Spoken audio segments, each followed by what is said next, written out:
Hello friends, आज हम लोग पढ़ने जा रहे हैं फैक्टर्स ऑफ प्रोडक्शन में the fourth factor of production organization. हम लोग इससे पहले पढ़ चुके हैं लैंड, लेबर, कैपिटल। अब ये फोर्थ, बहुत सारी किताबों में स्टूडेंट्स को ये उलझन होती है कि कहीं इंटरप्राइजेज लिखा होता है फोर्थ फैक्टर ऑफ प्रोडक्शन, कहीं एंटरप्रेन्योरशिप लिखा होता है और कहीं ऑर्गेनाइजेशन होता है। तो वो फोर्थ फैक्टर ऑफ प्रोडक्शन किसको माने?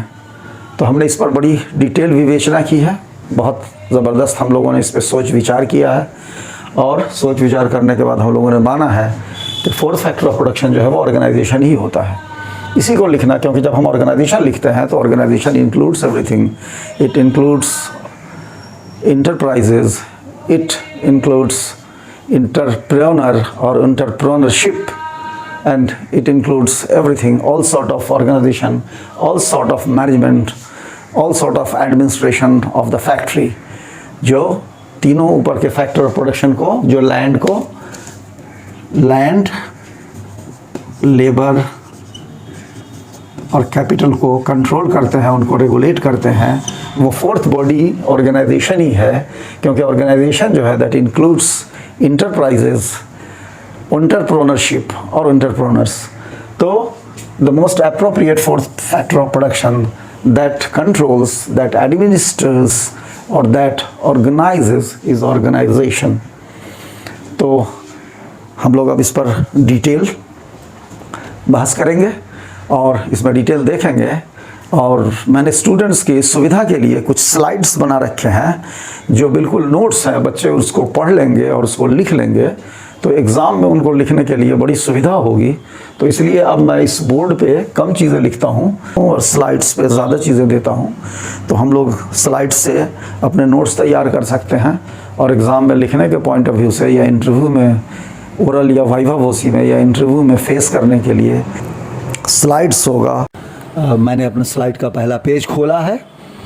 पहला जो हम लोगों ने ऑर्गेनाइजेशन लिखा है वो इसरो लिखा है, Indian space research organization. ISRO में हम लोग देख रहे हैं कि इसका ऑर्गेनाइजेशनल सेटअप जो होता है वो सबसे ऊपर प्राइम मिनिस्टर हमारे होते हैं, प्राइम मिनिस्टर ऑफ इंडिया होते हैं। उसके बाद जो है डिपार्टमेंट ऑफ स्पेस है और उसके जो इसरो के जो चेयरमैन होते हैं वही डिपार्टमेंट ऑफ स्पेस के सेक्रेटरी होते हैं। जो चेयरमैन ऑफ इसरो होंगे वही ex officio secretary of the department of space होंगे। प्रधानमंत्री और चेयरमैन इसरो जो होते हैं they are assisted by the other officers of the organization that is ISRO, Indian space research organization. और वहाँ पे जो साइंटिस्ट होते हैं और अदर एडमिनिस्ट्रेटिव ऑफिशियल्स भी कुछ होते हैं, वो उसका काम देखते हैं। तो हम लोग ये देख रहे हैं कि जो ऑर्गेनाइजेशन ऑफ इसरो का वो it starts from prime minister, then the chairman of ISRO, he is chairman cum secretary department of space होते हैं वो। The chairman of ISRO is the chairman cum secretary department of space. और इसरो जो है ये मैन्युफैक्चर के काम में लगा हुआ है, ये प्रोडक्शन के काम में लगा हुआ है और इसके पास लैंड, लेबर, कैपिटल और ऑर्गेनाइजेशन सारी चीज़ें हैं। और ये इसरो जो है वो लॉन्च ऑब्जेक्ट्स, लॉन्च व्हीकल बनाता है, ये लॉन्च ऑब्जेक्ट्स बनाता है, ये सैटेलाइट्स बनाता है। और हम लोग देख रहे हैं कि हम लोगों ने लिखा है कि ISRO built India's first satellite Aryabhata. Aryabhata जो भारत का पहला सैटेलाइट था, उपग्रह था, उसको इसरो ने बनाया था और जो 1975 में लॉन्च किया गया था। और उस ज़माने में हम भारत के पास वो सुविधा नहीं थी, तो उस ज़माने के जो यूएसएसआर था, उस ज़माने का union of Soviet socialist Republic, उसकी मदद से 1975 में इसरो का पहला जो सैटेलाइट था आर्यभट्ट, उसको लॉन्च किया था। अब इसरो हर तरह की चीज़ें बनाता है, वो लॉन्च ऑब्जेक्ट्स भी बनाता है, लॉन्च व्हीकल भी बनाता है और सैटेलाइट्स भी बनाता है। और रिसर्च और अनुसंधान कार्य में, अंतरिक्ष अनुसंधान में लगा हुआ है इसरो, और दूसरे अनुसंधान में भी इसरो लगा हुआ है। इसरो की बड़ी अहमियत है हमारे देश में और इंटरनेशनली भी ये बहुत रिकॉग्नाइज्ड, बहुत बड़ी संस्था, बहुत बड़ा ऑर्गेनाइजेशन है। अब हाँ, हम लोग अभी अब इस पर गौर कर लें कि इसरो इतनी बड़ी संस्था है और हमारे देश की रक्षा प्रणाली में, रक्षा प्रणाली को विकसित करने के लिए, हमारे अंतरिक्ष प्रोग्राम को, हमारे स्पेस प्रोग्राम को डेवलप करने के लिए इसको चलाया जा रहा है और ये सीधे हमारे प्रधानमंत्री की देख रेख में चल रहा है। तो क्या हम इसको मान सकते हैं कि इसमें कोई एंटरप्रेन्योरशिप काम करता है? Is there any entrepreneur in ISRO? कि हमारे प्रधानमंत्री या चेयरमैन ऑफ इसरो जो हैं वो एंटरप्रेन्योर हैं, वो प्रॉफिट कमाने के लिए इसको ऑर्गेनाइजेशन को चला रहे हैं? नहीं, कभी नहीं।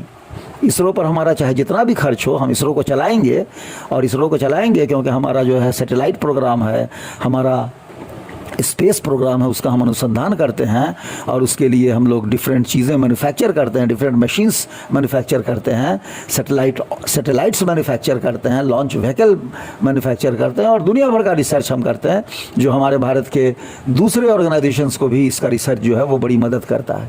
हम इसरो के लिए कभी नहीं कह सकते कि ये it is a piece of entrepreneurship, ये मुनाफा कमाने के लिए किया गया है। तो इसरो कभी मुनाफा कमाने के लिए नहीं किया गया, और it is not an example. इसका फोर्थ फैक्टर ऑफ प्रोडक्शन जो इसरो के लिए होगा, जो प्रोडक्शन ये करता है, उसके लिए कभी एंटरप्रेन्योरशिप या इसको और किसी तरह का प्रॉफिटेबल चीज़ हम नहीं मान सकते। तो इसके लिए इसका फोर्थ फैक्टर ऑफ प्रोडक्शन जो है इसरो का, it is organization and always organization. दूसरा उदाहरण हमने लिया है, आप देख लें, ये एक फर्टिलाइजर कॉरपोरेशन ऑफ इंडिया का लिया है। Fertilizer corporation of India limited is a public sector undertaking. It is under the administrative control of Department of Fertilizers, Ministry of Chemicals and Fertilizers, Government of India.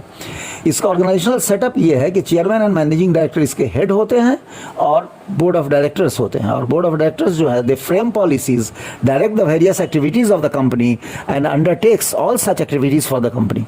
ये fertiliser corporation of India जो है, ये the company manufactures fertiliser और industrial grade chemicals ये बनाती है company.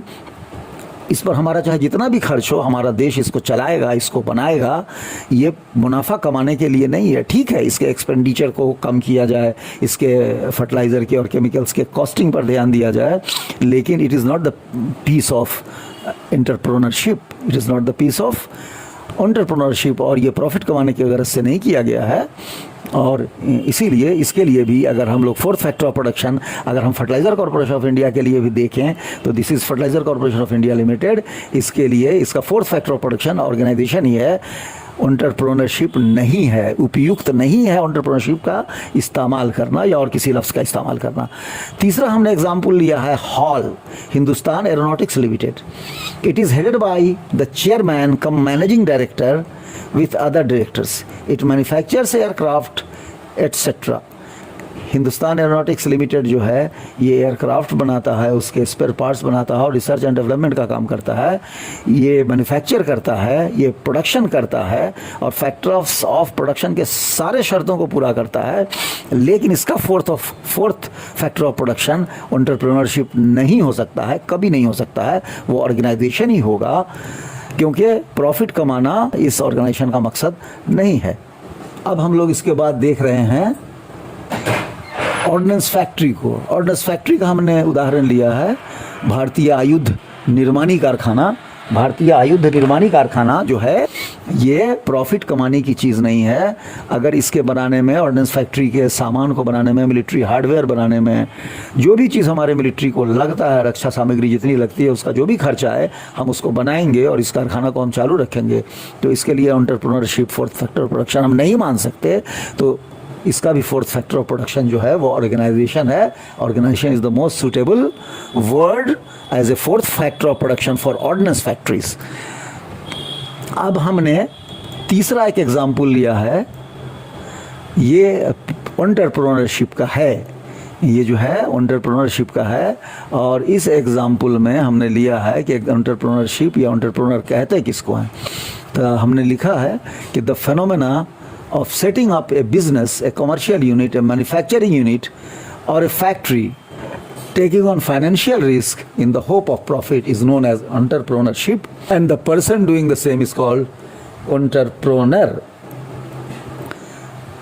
वैसी व्यवस्था जो किसी बिजनेस को सेट किया जाए, कायम किया जाए, उस बिज़नेस को शुरू किया जाए, किसी कमर्शियल यूनिट को शुरू किया जाए, किसी निर्माण करने वाले यूनिट को, इकाई को शुरू किया जाए, मैन्युफैक्चरिंग यूनिट को शुरू किया जाए, किसी फैक्ट्री को शुरू किया जाए, स्टार्ट किया जाए, सेटअप उसका लगाया जाए, जिसमें फाइनेंशियल रिस्क हो और जिसमें प्रॉफिट की उम्मीद हो, जिसमें प्रॉफिट कमाने की आशा हो। इस फेनोमेना को, इस पूरी प्रक्रिया को एंटरप्रेन्योरशिप कहते हैं। इस तरह के बिज़नेस को या कमर्शियल यूनिट को या मैन्युफैक्चरिंग इकाई को या फैक्ट्री को शुरू करना, उसको लगाना, उसको कायम करना, उसको स्टार्ट करने की स्टार्ट करना जो फाइनेंशियल रिस्क लेके किया जाए और जिसमें प्रॉफिट की उम्मीद हो, इस पूरी प्रक्रिया को एंटरप्रेन्योरशिप कहते हैं। और जो पर्सन जो इस एंटरप्रेन्योरशिप के काम को करता है उसे हम एंटरप्रेन्योर कहते हैं। इसको दूसरी तरह से हमने लिखा है, इसको दूसरी तरह से आप कह सकते हैं कि इसको परिभाषित किया है, ये मेरी परिभाषा का अंग ही है, अंश ही है ये।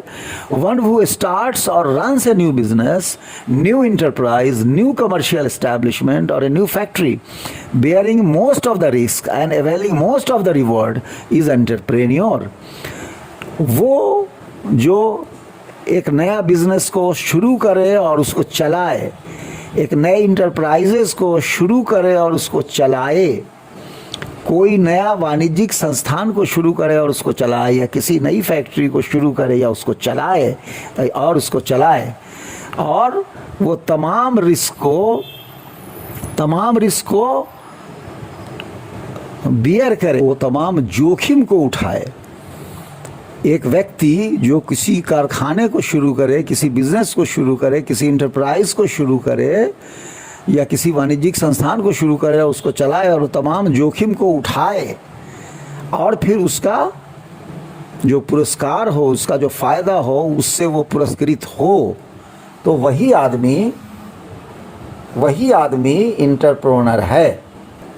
और इसमें आखिरी क्लॉज हमने जोड़ा है, the entrepreneur is also known as innovator and most successful and powerful among them are regarded as tycoon और a magnet। एंटरप्रेन्योर जो है वो इनोवेटर होता है, आविष्कारक होता है, और उनमें जो बहुत ज़्यादा कामयाब और बहुत ज़्यादा सफल लोग होते हैं, सक्सेसफुल लोग होते हैं और पावरफुल जो हो जाते हैं, उनको टाइकून या मैग्नेट कहते हैं अंग्रेज़ी में। हिंदी में आप कह सकते हैं कि वो दिग्गज उद्योगपति है।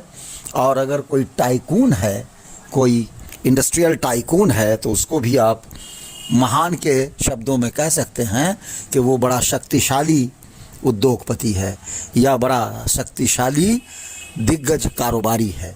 अगर वो बिज़नेस में, सर्विसेज के क्षेत्र में है, तो आप कह सकते हैं कि बहुत शक्तिशाली कारोबारी है या बड़ा दिग्गज कारोबारी है। तो ये टाइकून और मैग्नेट के लिए ये शब्द है जो एंटरप्रेन्योर के लिए है। ये कंप्लीट प्राइवेट सेक्टर के लिए होता है, चाहे एक व्यक्ति किसी कारखाने को, किसी कमर्शियल एस्टैब्लिशमेंट को या किसी बिज़नेस को शुरू करे या एक समूह शुरू करे, तो वो लोग एंटरप्रेन्योर होंगे और ये पूरा जो सिस्टम है ये एंटरप्रेन्योरशिप होगा। हमने एंटरप्रेन्योर को परिभाषित कर दिया, जिसे हिंदी में हम लोग उद्यमी कह सकते हैं। और एंटरप्रेन्योर जो है या एंटरप्रेन्योरशिप जो है ये ऑर्गेनाइजेशन का अंश है।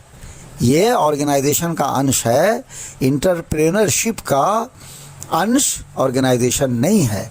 अगर हम ऑर्गेनाइजेशन बोलते हैं या मानते हैं फोर्थ फैक्टर ऑफ प्रोडक्शन, तो ऑर्गेनाइजेशन में सरकार की पब्लिक सेक्टर अंडरटेकिंग भी शामिल है, हमारे देश का इसरो भी शामिल है, जो लैंड, लेबर, कैपिटल और ऑर्गेनाइजेशन जिसके पास है और जो हर चीज़ प्रोडक्शन में और मैन्युफैक्चर में काम करता है, इसरो या फर्टिलाइज़र कॉरपोरेशन ऑफ इंडिया या हिंदुस्तान एरोनॉटिक्स लिमिटेड या कोई भी प्राइवेट सेक्टर की कोई भी फैक्ट्री, अगर उसके लिए ऑर्गेनाइजेशन शब्द का हम इस्तेमाल करते हैं, उपयोग करते हैं, तो वो सबसे ज़्यादा कॉम्प्रिहेंसिव और सबको कवर करने वाला शब्द होता है।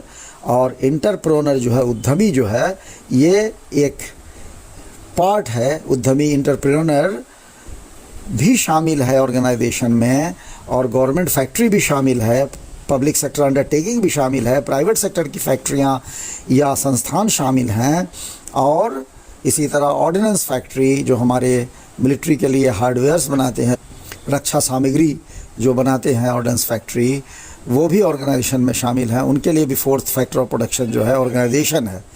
फोर्थ फैक्टर ऑफ प्रोडक्शन जो है, फोर्थ फैक्टर ऑफ प्रोडक्शन जो ऑर्डिनेंस फैक्ट्री के लिए है वो भी ऑर्गेनाइजेशन है। इसरो के लिए फोर्थ फैक्टर ऑफ प्रोडक्शन भी ऑर्गेनाइजेशन है। फर्टिलाइज़र कॉरपोरेशन ऑफ इंडिया के लिए भी फोर्थ फैक्टर ऑफ प्रोडक्शन जो है वो ऑर्गेनाइजेशन है। और हिंदुस्तान एरोनॉटिक्स लिमिटेड के लिए भी fourth factor of production organization है। और प्राइवेट सेक्टर के लिए भी, प्राइवेट सेक्टर की कोई कंपनी हो, चाहे कोई सर्विसेज की टेलीकॉम की कंपनी हो, एयरटेल हो, जियो हो या टाटा हो, जितना भी इंडस्ट्रियल हाउस है उनका भी फोर्थ फैक्टर ऑफ प्रोडक्शन जो है वो ऑर्गेनाइजेशन है। Organisation is the most comprehensive word और that includes entrepreneur and entrepreneurship.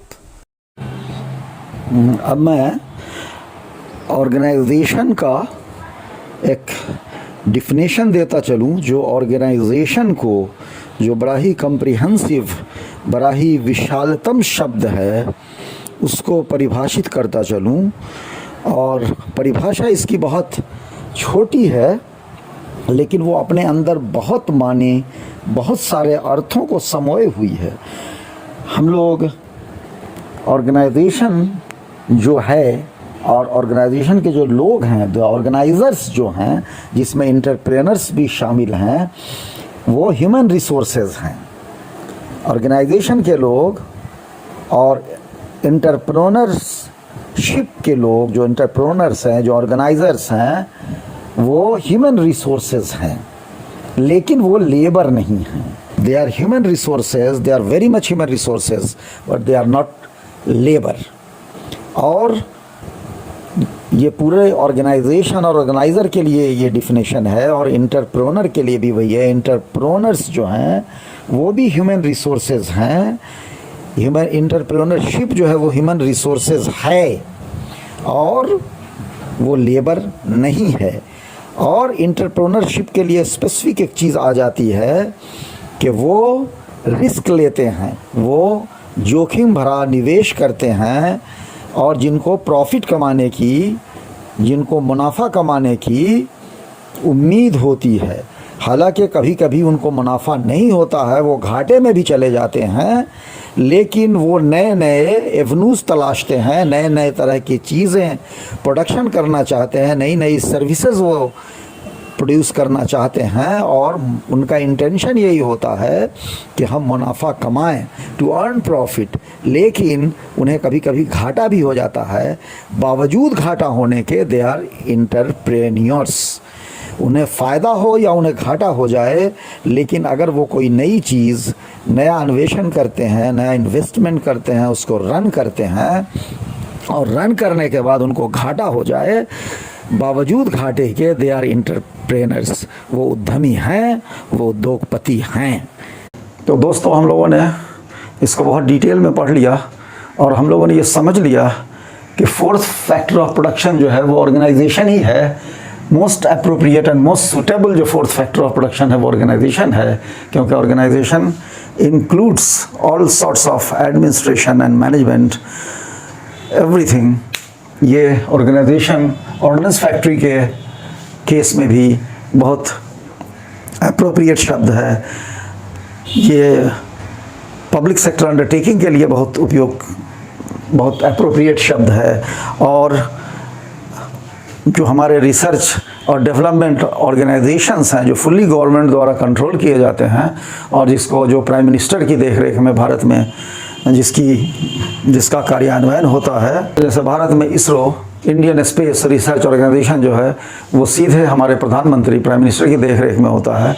ISRO को हम लोग कह नहीं सकते ये प्रॉफिट कमाने के लिए ये ऑर्गेनाइजेशन बनाया गया है या ये चलाया जा रहा है, या हमारे प्रधानमंत्री प्रॉफिट कमाना चाहते हैं या देश के लिए प्रॉफिट कमाना चाहते हैं। ठीक है, इसरो अपनी कुछ चीज़ों को एक्सपोर्ट कर सकता है, या कुछ सर्विसेज फॉरेन कंट्रीज़ को या कुछ ऑर्गेनाइजेशंस को फॉरेन में और इंडिया में प्रोवाइड करके कुछ रेवेन्यू अर्न कर सकता है, ये एक अलग बात है। लेकिन इसरो का इंडिया में बनना या कायम होना, या प्राइम मिनिस्टर का उसको मेंटेन करना, अपनी देख रेख में रखना, ये it is never with an eye to profit की मंशा से, प्रॉफिट के मकसद से इसरो को नहीं चलाया जा सकता। तो इसरो को हम नहीं कह सकते कि इसके चलाने वाले एंटरप्रेन्योर हैं। नो, इसके चलाने वाले ऑर्गेनाइजेशन है, and that organization that is comprised of the prime minister of India, the chairman of ISRO. तो ये सारे लोग मिलकर के इसको चलाते हैं। तो इसलिए ये it is not controlled by any entrepreneur और group of entrepreneurs. It is controlled by the prime minister himself with the help of the chairman, who is ex officio secretary of the department of space. तो इसलिए organization is the most appropriate word. तो हम लोगों ने ये समझा और ये देखा कि लैंड, लेबर, कैपिटल के बाद ऑर्गेनाइजेशन ही फोर्थ फैक्टर ऑफ प्रोडक्शन है। और मुझे उम्मीद है कि मेरा ये क्लास आप लोगों को अच्छा लगा होगा। Thank you for watching, thank you very much, बहुत बहुत शुक्रिया, धन्यवाद, जय हिंद।